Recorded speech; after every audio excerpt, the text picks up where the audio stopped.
The movement of your trail elbow in the backswing is vital, and so many golfers get it wrong. It's an area of the game that's easily confused, and if you do have a fault here, it causes so many swing issues. So don't fall into that trap. Make sure you check out this video. I'm going to explain everything you need to know, and it's pretty simple.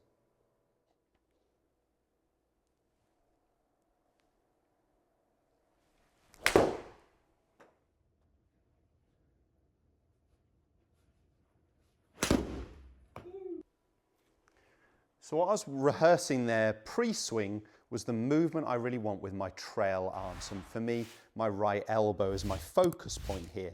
And if I can get that right, it really helps set my backswing. We need to hinge around this joint here. And we need to do it correctly. And a lot of faults are caused by the wrong movement here. It's not as complicated as you think. So what I want you to first of all is do is get into golf posture. And then I want you to take your trail arm out. So almost the wrist is the same height as the elbow. So we're just above the center of the body, almost into the lower part of the rib cage here. And you can see my palm is facing forwards towards the camera. Now what I actually want to do, if anything, to improve the wrist angles as well, if anything from that position, rather than having my hands straight, I just want to feel like my fingertips are slightly behind my wrist, the front of my wrist here, because that really helps me with the wrist angles as well as this folding elbow position. Now this sounds quite an easy movement, doesn't it? Get to there, fingers slightly back, we're almost just going to put the club into that position. What it means by halfway back is you won't really see my trail arm, it will be hidden behind my lead arm. So many golfers get this trail arm high or some excessively low. So what does it matter?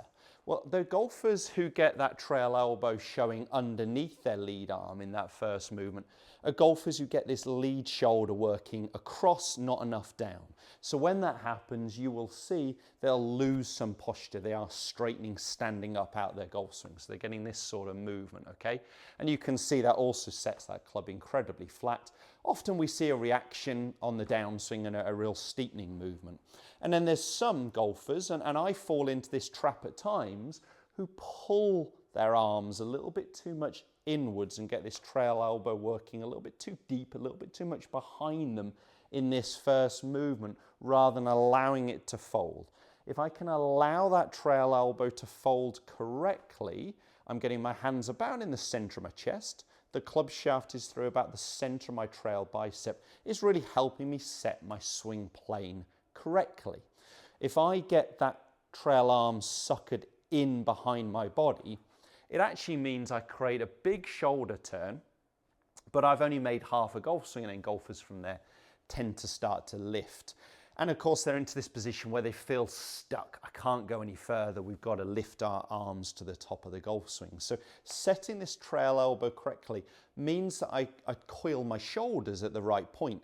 If we make half a golf swing, we want about half our shoulder turn. We want to complete our shoulder turn and our arm swing at the same time. And that's a vital part. So many golfers get this big overrun. So getting that correct hinging movement here is a real vital bit to setting you on plane. If we get into a good top of the backswing position, you know what, we've got more of a chance of making the right movement in the downswing. The downswing is over so quickly. Let's get it right at the top, and let's try and almost freewheel on the downswing, let it go. Now I mentioned there a little bit about these fingertips back, and the only reason for that is I'd like to see this lead wrist in a relatively flat position. So if I actually did get my palm pointing straight out in front of me and my fingertips are almost level with my wrist, when I put my hand into it, I'll have a slight cupping position here of my lead wrist. There are good golfers, slightly cupped to the top, but they generally change direction with their wrists in the downswing. We're talking about making it simpler. So if I could just have my fingertips a little bit behind. So first drill I'm going to do is actually the one I started with, okay? And I wouldn't worry about the direction. So even into a golf net or airflow balls is fine. I'm going to set that position, okay? So wrist, elbow, same sort of level in front of me. My palm is facing forwards, and then I'm just going to move my fingertips back. I almost want to put my left hand into my right hand there to set that club correctly. And that's where I'm really looking for. And then it's a turn and hit. You can see from that position how this trail elbow folds again, pointing downwards nicely. And I'm bang on plane. I've got that left arm, my lead arm, almost dissecting my trail shoulder there. Makes it a lot simpler. So we can put the club into that position. That's everything I'm looking for. And turn and hit from there.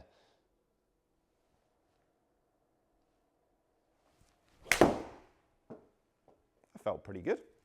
Just take the pace out of it. So although I am seeing the ball fly, and I actually managed to hit that one pretty damn straight down my target line, took a little bit of yardage off.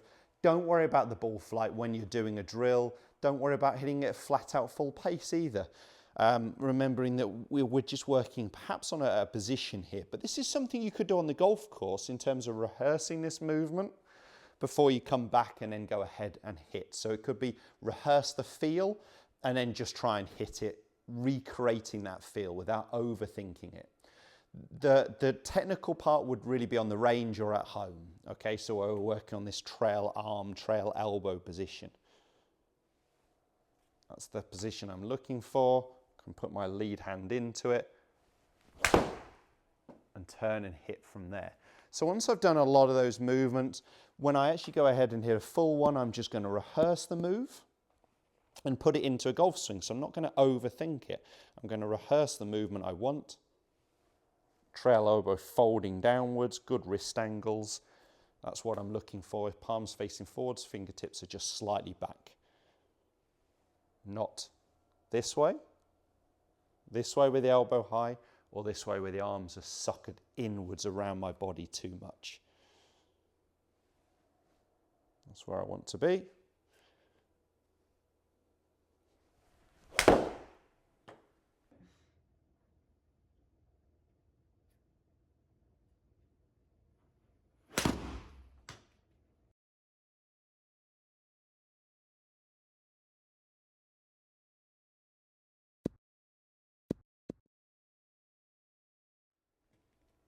That felt really solid. I thought it might be going a little left, but I think I'm being very picky there. It's only about 5 yards left to target, and very happy with that distance for a 7-iron that I'm hitting here.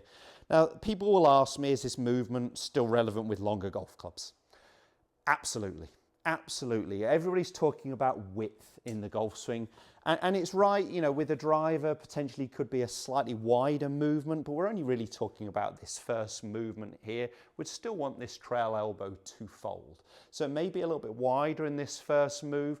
The right arm might not be as set, so we might not get to that 90-degree angle quite as quickly with a driver as an iron, because we're trying to create a little wider movement. Why are we doing that? Well, we're actually hitting up on the golf ball, and we're trying to generate a little bit more speed, power. With an iron, we're trying to create perhaps a little bit more control, and we are trying to strike more down on the golf ball. But the feel would be very much the same. I'd still want this elbow to fold correctly in my backswing. It may just happen a fraction later with the driver, but for me, the feel that I'm trying to create would very much be the same with either.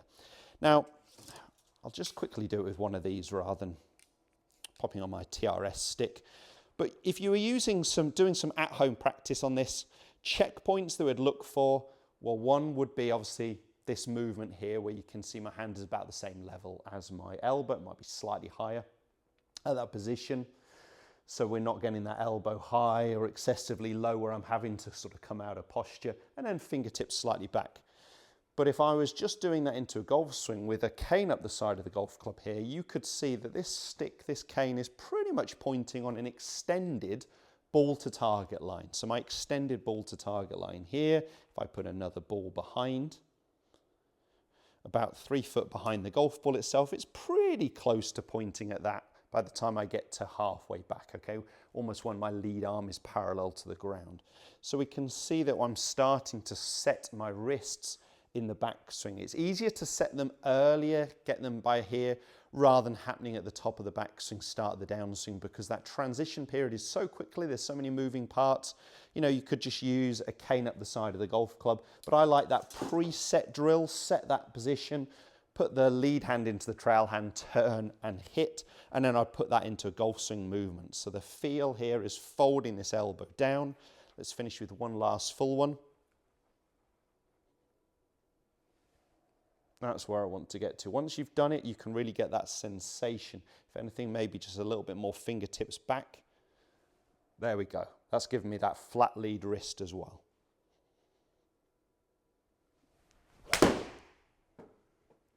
That might have to be my new swing thought, because I'm flushing it from there. I've pretty much hit 2 balls in an identical position, and good carry distance for me. They felt very solid out the centre of the golf club. In fact, I can see they've hit the centre. For me, it was just rehearse that movement and then try and feel it. So I'm not technically thinking about the golf swing. I've just rehearsed that movement before I go ahead and pull the trigger. So it's almost that relevant muscle memory. Give it a go. It could really help you. If you get in good position here at halfway back, it solves a lot of other faults. I haven't got time really there to focus and process the downswing movement. So it was all about where I am at halfway back. If you did enjoy the content, make sure you hit the thumbs up. Do subscribe to my channel, at least 2 instructional videos a week for free. Right now, YouTube is suggesting the next video of mine that's relevant for you is just here. Click on it and check it out.